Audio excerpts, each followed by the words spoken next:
কবিগুরু রবীন্দ্রনাথ ঠাকুরের লেখা হারিয়ে যাওয়া। ছোট্ট আমার মেয়ে সঙ্গিনীদের ডাক শুনতে পেয়ে সিঁড়ি দিয়ে নিচের তলায় যাচ্ছিল সে নেমে, অন্ধকারে ভয় ভয় থেমে থেমে। হাতে ছিল প্রদীপখানি, আঁচল দিয়ে আড়াল করে চলছিল সাবধানে।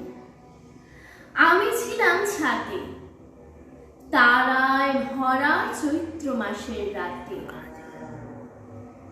হঠাৎ মেয়ের কান্না শুনে উঠে দেখতে গেলেন ছুটে।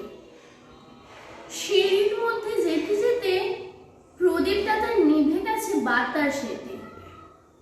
সুধাই তারে, কি হয়েছে বামি? সে কেঁদে কয় নিচে থেকে, হারিয়ে গেছি আমি তারায় ভরা চৈত্র মাসের রাতে। ফিরে গিয়ে ছাতে মনে হলো আকাশ পানে চেয়ে আমার বামির মতোই যেন নিকে এক মেয়ে। নীলাম্বরের আঁচলখানি ঘিরে দীপশিখাটি বাঁচিয়ে একা চলছে ধীরে ধীরে। নিত্য যদি আলো, যদি